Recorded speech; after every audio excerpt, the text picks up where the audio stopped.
But you will cross the Jordan and settle in the land the Lord your God is giving you as an inheritance, and he will give you rest from all your enemies around you, so that you will live in safety. Then to the place the Lord your God will choose as a dwelling for his name, there you are to bring everything I command you, your burnt offerings and sacrifices, your tithes and special gifts, and all your choice possessions you have vowed to the Lord. And there rejoice before the Lord your God, you, your sons and daughters, your manservants and maidservants, and the Levites from your towns who have no allotment or inheritance of their own. Be careful not to sacrifice your burnt offerings anywhere you please.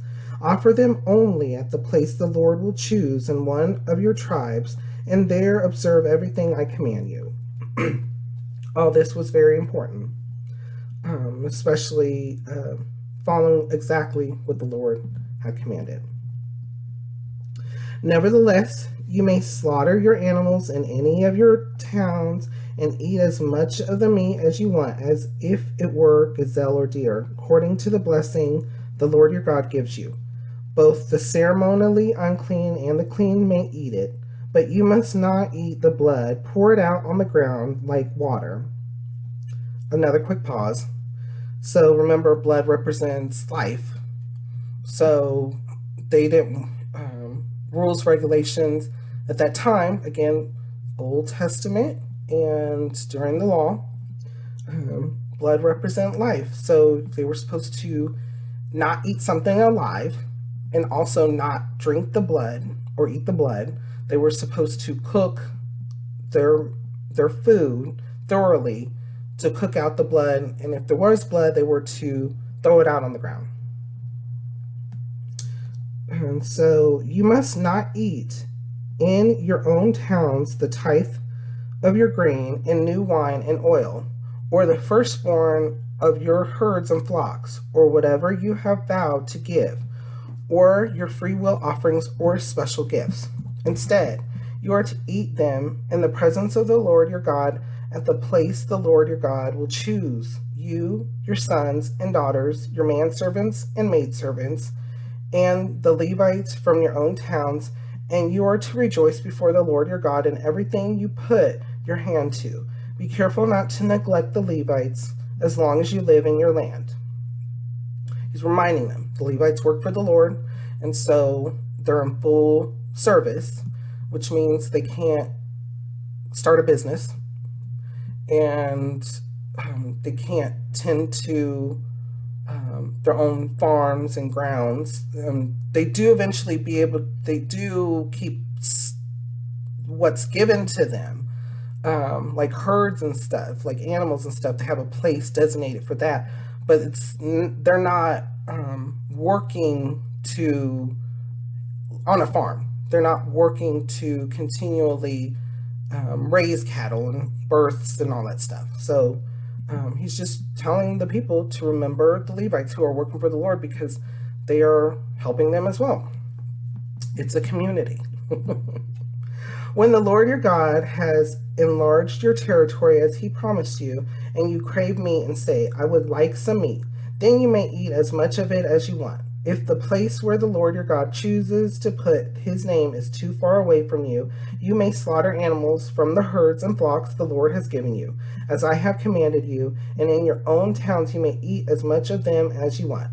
Eat them as you would gazelle or deer. Both the ceremonially unclean and the clean may eat. But be sure you do not eat the blood, because the blood is the life, as we just said.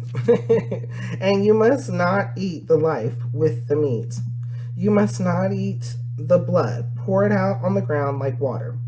Do not eat it, so that it may go well with you and your children after you, because you will be doing what is right in the eyes of the Lord. Remember, the Lord will be right there with them. The Lord's going to reside right there with them. And so this is the rules and requirements to be holy, and that's what they're needing to follow. In the Old Testament, this is the Old Testament, this is under the law. So What kind of thoughts or feelings come to mind? Could you imagine being back in that time? And would you be able to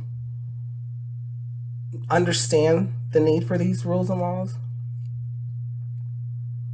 Some people believe, some like scientists and experts believe that the reason why they were told not to eat the blood was because it was a nation, and even back then there were diseases and such and everything else.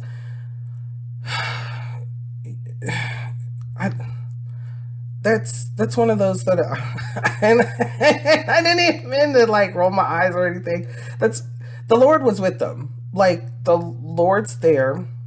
The Lord's giving these commands. If they could drink the blood or something, I'm pretty sure that it would be fine. The Lord would cleanse it or whatever.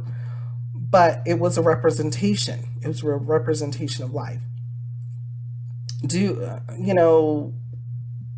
Sometimes science tries to resolve things that are semi-true or true to a point when it comes to man.